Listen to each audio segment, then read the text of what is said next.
লিটনের magnificent master class. সিলেটে Bangladesh driving সিটে টাইগার ব্যাটাররা আটকে আছে ২০-২৫ রানের গিটে।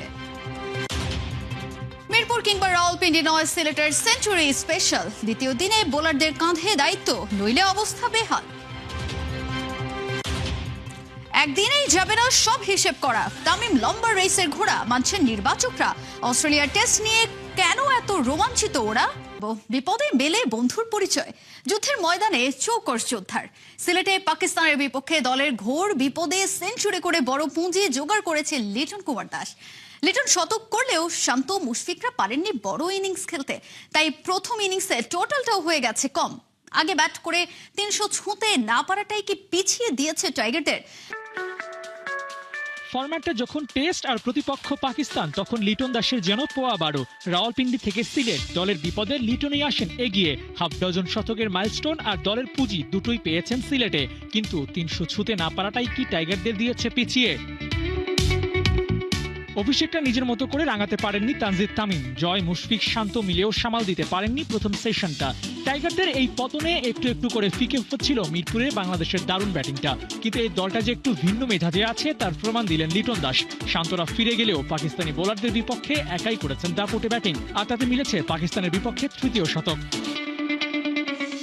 স্বীকৃত ব্যাটারদের সঙ্গে খুব একটা পাননি, তাইজুল শরীফুলদের সাথে করেই আগাতে হয়েছে।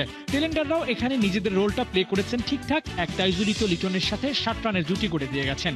তাসকিনের সাথে ৩৮ রান, শরীফুলের সাথে সবচেয়ে বেশি ৬৪ রানের জুটি করে লিটন হয়েছেন এই ইনিংস সেভার। দিন শেষ করতে না পারলেও যখন মাঠ ছেড়েছেন তখন নামের পাশে ১২৬ রানের নক, আর স্কোরবোর্ডে ঝুলছে বাংলাদেশের ২৭৮ রান।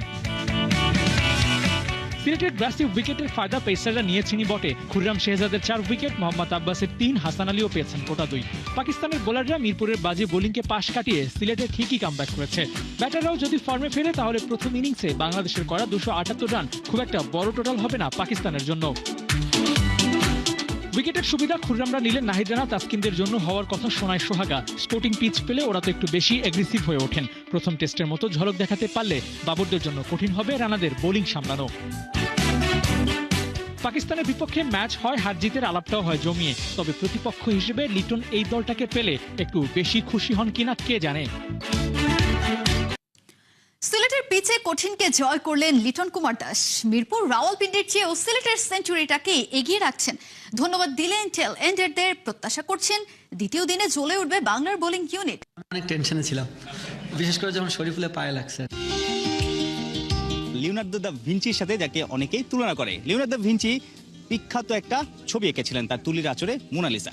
লিটনকেও সেটার সাথে কম্পেয়ার করা হয়, কারণ তার যে ব্যাটের জাদু, যেভাবে প্লেসমেন্ট করেন, যেভাবে টাইমিং করেন, দৃষ্টিনন্দন ৪ ছক্কা মারেন, সেই ছবিটা তার ৪ ছক্কার মতোই দৃষ্টিনন্দন। ১১৬ রানে ৬ উইকেট ছিল, সেখান থেকে তিনি টেলেন্ডারদের নিয়ে দলকে দারুণ জায়গায় নিয়ে গেছেন, নিজেও একটা সেঞ্চুরি হাঁকিয়েছেন এবং তার টেস্ট ক্যারিয়ারে ৬ নম্বর সেঞ্চুরি। প্রেস কনফারেন্সে এসেছেন, তার ভাবনাটা কেমন, সেঞ্চুরিটা কতটা উপভোগ করলেন, ব্যাটিং করাটা কতটুকু কঠিন হয়েছে, সেটাই আমরা জানবো লিটন কুমার দাসের কাছ থেকে। আমি অনেক টেনশনে ছিলাম, বিশেষ করে যখন শরীফুলের পায়ে লাগছে আর কি। আমি ওটা বারবার বলতেছিলাম যে সামনে খেলার জন্য, কারণ ও তো অনেক টল, সো ব্যাকআপ লেনতে গেলেই বলটা পায়ে লাগার চান্স বেশি।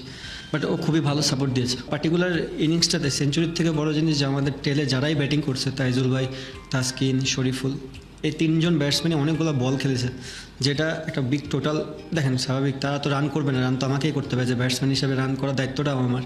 বাট ওরা যখন উইকেটে থাকে লাইফটা ইজি হয়ে যায় আমার জন্য। সেঞ্চুরি এটা মানুষ বলে করে করতে পারে না, আর আমি এটা নিয়ে খুব একটা চিন্তিতও না যে সেঞ্চুরি করা লাগবে। আমার টার্গেট ছিল যে রানটা কিভাবে বোর্ডে আসে। ১১৬ রানে ৬ উইকেট চলে গিয়েছিল লিটন, তখন ক্রিজে উইকেটের অবস্থাও খুব একটা ভালো ছিল না। তার ভাবনা ছিল দলীয় স্কোর ১৫০ পেরিয়ে ২০০-র কাছাকাছি নিতে পারলেই টাইগার টিম ম্যানেজমেন্ট হয়তো স্বস্তিতে থাকতে পারে। তবে লিটন এবং টেলেন্ডাররা যে ব্যাটিংটা করেছে, ২৭৮ রান করেছে, এটা বাংলাদেশকে অনেকটাই স্বস্তি দিচ্ছে। তবে উইকেটের চরিত্র নাকি বদলে যাচ্ছে।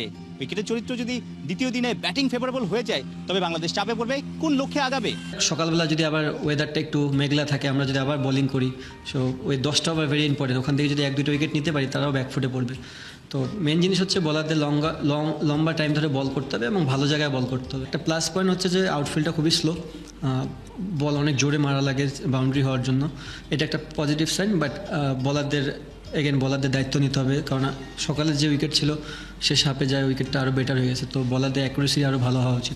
লিটনের জব ডান। এবার অ্যাসাইনমেন্টটা তাসকিন, নাহিদ রানা, মিরাজদের।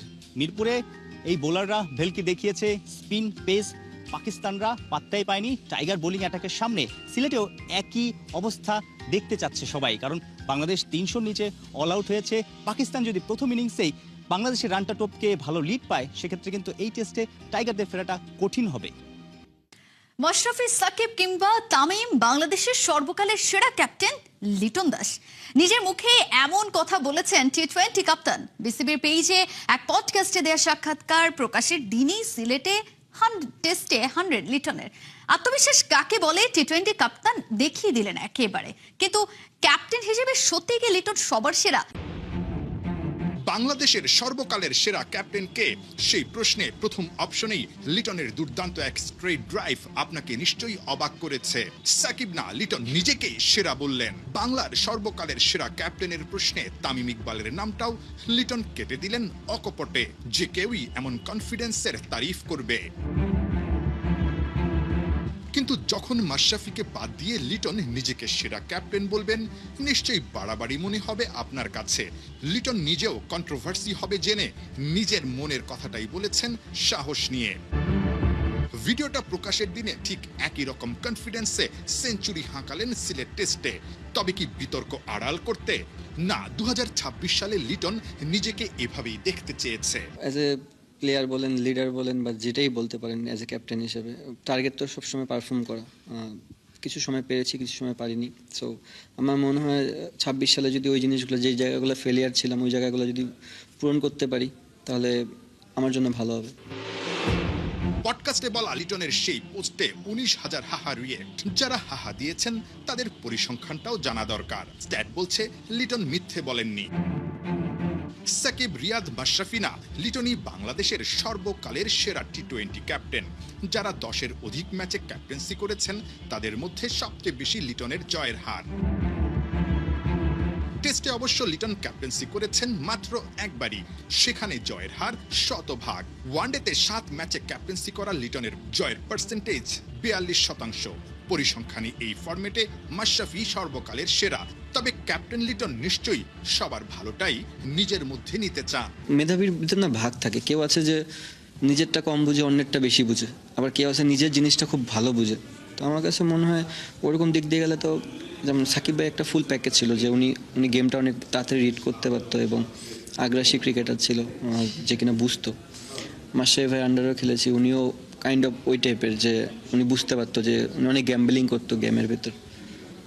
মুশফিক ভাই নিজেকে নিয়ে অনেক করে, মানে কন্টিনিউ বেসিসে অনেক হার্ডওয়ার্কিং করে, এবং উনিও গেম খুব ভালো রিড করতে পারে। সো গেম মানুষ তখনই ভালো রিড করতে পারে যখন অনেক দিন ধরে খেলে। তো তামিম ভাই যেমন ছিল, তার নিজের গেমটা খুব ভালো বুঝতো।